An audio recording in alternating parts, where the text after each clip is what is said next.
Hello friends, मैं हूं अजीज। आप देख रहे हैं मूवी स्टॉक चैनल, जिस पर आज मैं फाइनली बात करने वाला हूं डेनिस विल्न्यूव के डायरेक्शन में बनी हुई एक अमेजिंग फिल्म ड्यून पार्ट 2 के बारे में, जिसकी शुरुआत में ही ये चीजें क्लियर कर बताना बिल्कुल सही रहेगा। लेकिन इससे हटकर सबसे पहले बात कर ले कहानी की, तो कहानी वहीं से शुरू होती है जहाँ इसका पहला पार्ट हमें क्लिफ हैंगर पे, वो कहते हैं ना कि गर्म करके ठंडा कर दिया वाले हिसाब में छोड़कर चला जाता है, जिसमें पॉल, उसकी माँ लेडी जेसिका, या फिर सीधे सीधे कहूँ हाउस ऑफ ट्रेडिस का क्या होगा और उनकी इस जर्नी में क्या फर्मिन के लोग उन पर भरोसा करेंगे भी या नहीं, जिन सब के बाद पॉल अपने पिता के बदला लेने में कामयाब होगा भी या नहीं। और इसके अलावा विलेन की साइड की बात की जाए, व्लादिमीर और रब्बान के बाद ऑस्टिन बटलर यानी कि फ्रेड के कैरेक्टर की एंट्री कैसे होगी और उनके पास किस तरीके की स्ट्रेटेजी है कि वो लोग फिर से अपना पूरा या फिर कहूँ और भी काफी ज्यादा स्ट्रॉन्ग कंट्रोल एटकिंस पर बनाने में कामयाब होते भी है या नहीं। मोटा मोटी देखा जाए तो फिल्म की कहानी हमें ये डिटेल्स प्रेजेंट करती है, जिसमें आपको ये बात भी पता चल गई होगी कि फिल्म की कहानी से रिलेटेड कुछ नया बताने के लिए मेकर्स के पास कुछ है नहीं। तो हाँ, मैं कह सकता हूँ कि आप यहाँ पर पूरी तरीके से सही हो। लेकिन अगर इस फिल्म की इपिकनेस की भी बात की जाए तो फिल्म उसी में बहुत नहीं बल्कि काफी ज्यादा अच्छा खेलती है। कैसे, उन सब की डिटेल पर बढ़ने से पहले बनेगा मेरा छोटा मोटा सा वो इंट्रो वाला पार्ट, जिसके पहले हाँ मेरी रिक्वेस्ट भी बनती है, जो कि है चैनल को सब्सक्राइब, वीडियो को लाइक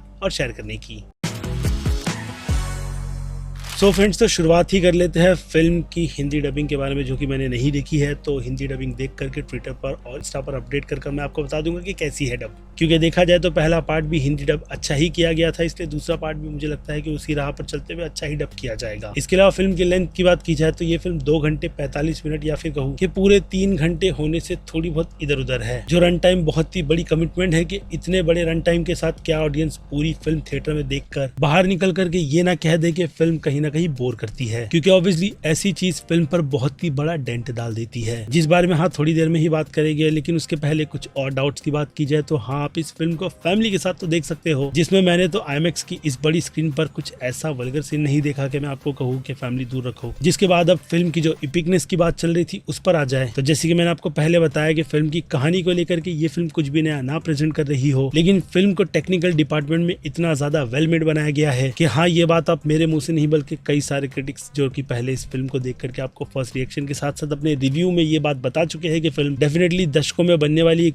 ऐसी मास्टरपीस है, खास करके साईफाई के इस जॉनर में, जिसे आगे चलकर बीट करना मुझे लगता है कि आने वाले 10 साल तक भूल जा वाली सिचुएशन है। तो अब उन्हीं की ग्रेटनेस की बात की जाए तो सबसे पहला नाम, अगर आप सोच रहे हो कि फिल्म के डायरेक्टर और BGM के डिपार्टमेंट के हांस जिमर का निकल कर आएगा, तो ऐसा नहीं है, बल्कि मैं तारीफ ग्रेग फ्रेशर की करूंगा, जो कि इस फिल्म के सिनेमेटोग्राफर है। और अगर उनके काम की बात की जाए तो रोग वन, क्रिएटर, बैटमैन जैसी फिल्म आपने देखी, और हाँ डून फिल्म का पहला पार्ट, तो सेकेंड पार्ट में भी उन्होंने अपने काम के ग्राफ को बढ़ाकर सिनेमैटिक लेवल को एक ऐसी चीज दिखा दी है कि आपको अपनी सीट से उठ करके थिएटर में जाना होगा, जैसा काम इसके पहले पार्ट ने किया था कि इपिकनेस किसे कहा जाता है। यानी ये फिल्म सिनेमैटिक के हर एक पॉइंट को बीट करते हुए आपको नेक्स्ट लेवल की चीजें दिखाएगी, चाहे बात एक एक्टर की सिंपल से उतर के चलने की क्यों ना हो, जिसके अगर आप बैकग्राउंड में देखोगे तो बहुत कुछ होता है। और यहीं पर निकल कर आती है सिनेमेटोग्राफी, जिनसे ये फिल्म बिल्कुल ही गोल्ड माइन की तरह भरी पड़ी है। यानी चाहे जहाँ बड़ी स्क्रीन पर आप नजर मारो, आपको सिवाय एपिकनेस के और कुछ भी नजर नहीं आएगा। यानी कि यहाँ पर मेकर्स को पूरी तरीके से स्टूडियो ने खुले हाथ दे दिए थे कि तुम्हें जितना पैसा चाहिए तुम लेकर के इस फिल्म के अपने सपने को पूरा करो, जो कि फिल्म के डायरेक्टर डेनिस विल्न्यूव ने किया भी है। यानी कि देखा जाए, जहाँ पहले पार्ट में उन्होंने 2 राइटर्स को ऐड करवा के खुद भी जो कहानी में अपग्रेड दिया था, उससे तो हाँ फिल्म का पहला पार्ट हमें कैरेक्टर्स, उनकी वर्ल्ड बिल्डिंग, इन सारी की सारी चीजों की डिटेल प्रोवाइड कर देता है। जिसके बाद सेकंड पार्ट में बचती है एपिकनेस, रिवेंज, कौन गद्दी पर बैठेगा कौन नहीं, किसका हक क्या है, इन सारी चीजों को काफी सिंपल नहीं बल्कि बहुत ही ज्यादा एपिक बनाकर दिखाती है। एपिक इन द सेंस यही कहूंगा कि अगर आपको ये जानना है कि ये फिल्म सच में कितनी ज्यादा ग्रेट है, तो उसके लिए आपको अपने पैर दुखाने पड़ेंगे। यानी कि आपको IMAX की स्क्रीनिंग में जाना होगा, तभी जाकर के आप इस फिल्म के असली पोटेंशियल को समझ पाओगे कि ये फिल्म क्यों IMAX फॉर्मेट में इतने बड़े स्केल के साथ बनाई गई है। क्योंकि ऑब्वियसली एपिकनेस जितनी ज्यादा बड़ी हो उतनी ज्यादा बेटर लगती है। और अगर आपके शहर में IMAX नहीं है तो अच्छे से अच्छा साउंड क्वालिटी वाला थिएटर, जिसमें अगर आप सिंपल सी भी फिल्म देखो आपका दिमाग खराब हो जाता है साउंड को लेकर। अगर KGF देखी होगी तो समझ जाओगे कि जहाँ वो फिल्म आपका कान दुखाती है, तो ये फिल्म उसी में आपको ये बताती है कि अगर BGM को फिल्म में ऐड करना है, वो भी अच्छी से अच्छी सिचुएशन दिखाते हुए, तो उनका लेवल कैसा होना चाहिए। जिस हिसाब से हांस जिमर, यार बंदे ने एपिकनेस की सीमा को पार करते हुए पहले पार्ट में जो कुछ भी चीजें हमें BGM के तौर पर सुनाई थी, ये फिल्म उन्हें हटा करके बिल्कुल ही अलग BGM के साथ अपने ट्रैक को आगे बढ़ाती है। और फिर उनके बाद बात की जाए फिल्म के डायरेक्टर के डायरेक्शन की, तो फिल्म डायरेक्शन के हर डिपार्टमेंट में हमें फिल्म के डायरेक्टर डेनिस विल्न्यूव का वर्क दिखाती है कि वो जो बातें कह रहे थे कि इस यूनिवर्स के बहुत बड़े फैन है और उनका ये ड्रीम प्रोजेक्ट है, तो आपको इस फिल्म के डायरेक्शन से ये बात पता पता चल जाएगी कि उन्होंने अपने सपने को कैसे स्क्रीन पर या फिर कहूँ IMAX की स्क्रीन पर उतारा है, जो एक्सपीरियंस सच में फिल्म के पहले पार्ट के बाद मेरे लिए बहुत ज्यादा ग्रेट था। और हाँ, क्लिफ हैंगर की बात की जाए तो जहाँ पहला पार्ट हमें एक ऐसी सिचुएशन में डालकर चला जाता है जिसके सेकंड पार्ट का हम बहुत ही बेसब्री से वेट कर रहे थे, तो इस बार आपको सेटिस्फेक्शन मिल जाता है, लेकिन एक ऐसी ओपन एंडिंग के साथ जिसके लिए तो डेफिनेटली कई लोग ये कहेंगे कि इसका तीसरा पार्ट बनना चाहिए, जो कि फिल्म के डायरेक्टर की कंफर्मेशन के अकॉर्डिंग मसाया नाम से बनाया भी जाएगा, जिसकी कहानी उन्होंने ऑलमोस्ट लिखकर खत्म कर दी है। लेकिन अब देखना इंटरेस्टिंग ये रहेगा, यानी कि इस फिल्म के बॉक्स ऑफिस नंबर जो अगर अच्छे जनरेट हो गए तो डायरेक्टर फिल्म का तीसरा पार्ट बनाएंगे, जिसके आगे की भी और 3 बुक्स है जिस पर वो फिलहाल तो इंटरेस्टेड नहीं है, और मुझे लगता है कि होना भी नहीं चाहिए, क्योंकि आगे जाकर की कहानी में बहुत सारी चीज चेंज होती। लिंक है स्पॉइलर की टेरिटरी में बिल्कुल बिना बढ़ते हुए मेरी नजर में फिल्म का सेकंड पार्ट एक कंप्लीट एंड के साथ अभी के लिए तो बहुत ही अच्छी तरीके से खत्म हुआ है, जिनमें अब और चीजों को जोड़ा जाए तो फिल्म की फोटो, कलर करेक्शन, सिनेमेटोग्राफी अद्भुत या फिर कहूँ अति उत्तम, जिसे ऐसी बड़ी स्क्रीन पर देख करके मुझे ये प्राउड होता है कि मैं क्यों सिनेमा लवर हूँ। और हाँ, मैं दिल से चाहूंगा कि ऐसी फिल्में हमें साल के डोज के हिसाब से तो मिलती ही रहे, तभी जाकर कहूंगा कि आज की तारीख में स्ट्रीमिंग के इस दौर में लोग गर्व से कहेंगे कि थिएटर जाकर के इस फिल्म को देख। और फिर अब इससे हटकर बात की जाए एक्टर्स की परफॉर्मेंस की, तो फिल्म में टैलेंट कूट कूट कर भरा गया है, लेकिन ऐसे में फिल्म में कुछ ऐसे एक्टर भी है जिन्होंने अपनी छाप ऐसी छोड़ी है कि आप उन्हें फिल्म खत्म होने के बाद भी याद रखोगे। और इस लिस्ट में सबसे पहला नाम आता है ऑस्टिन बटलर के कैरेक्टर का, जो बंदा अपने लुक से तो हमें डराने में कामयाब हुआ ही है, लेकिन इसी के साथ साथ बंदे की प्रेजेंटेशन भाई साहब इतनी ज्यादा तगड़ी थी कि वो बंदा अगर अपने वेपन को भी चेक कर रहा है तो उसे मार कर चेक करता है कि सामने वाला मरता भी है या नहीं, और फिर उसके बाद उसके बोले गए शब्द, ये कैरेक्टर कितना ज्यादा बैडएस है आपको यही बताएगा। और साथ ही साथ कुछ ऐसे पावरफुल कैरेक्टर्स भी है जिनका खौफ हमने फिल्म के पहले पार्ट में देखा था, लेकिन यहाँ पर उन एक्टर्स के अलावा बाकी दूसरे एक्टर्स को भी लेकर कई चीजें ऐसे सडनली होती है कि मानो डायरेक्टर बस बड़े नाम लेकर के इस फिल्म में ये बता रहे थे कि टैलेंट को वो भले से ही स्क्रीन पर कितना भी कम क्यों ना दिखाए, लेकिन उनकी presence surprise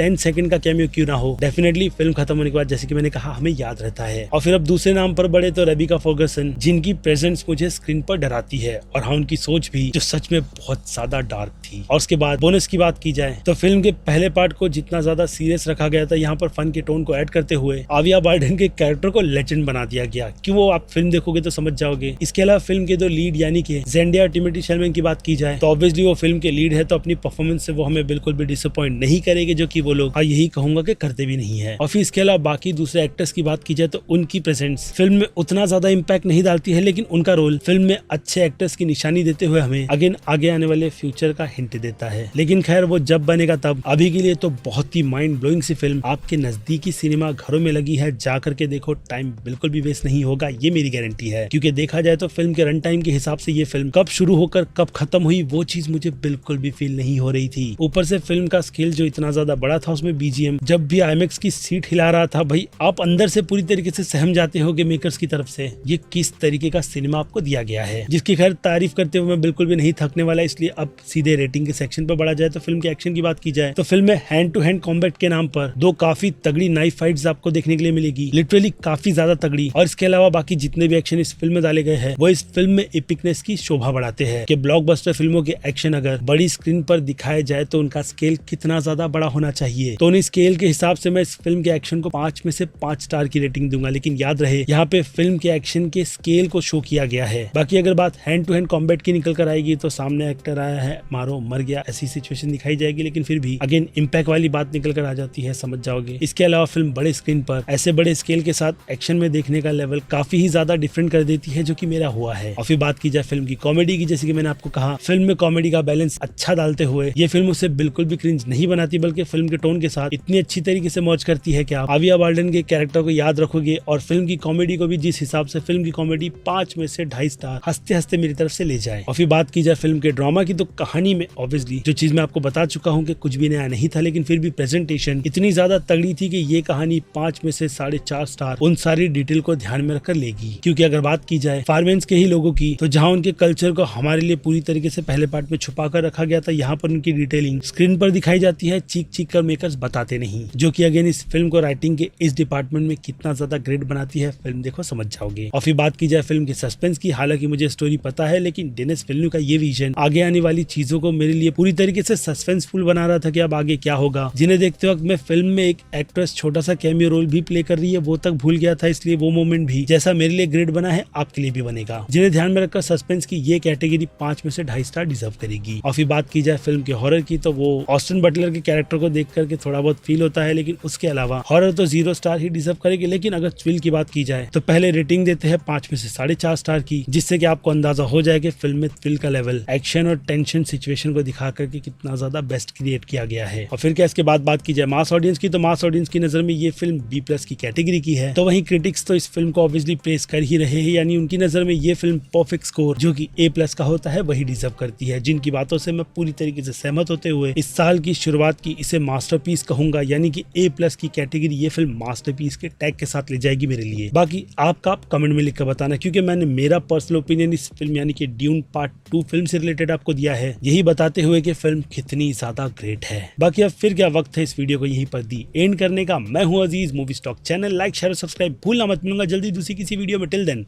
by.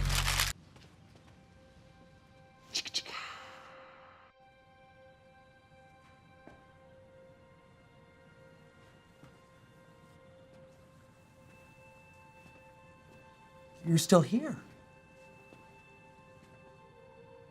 It's over. Go home.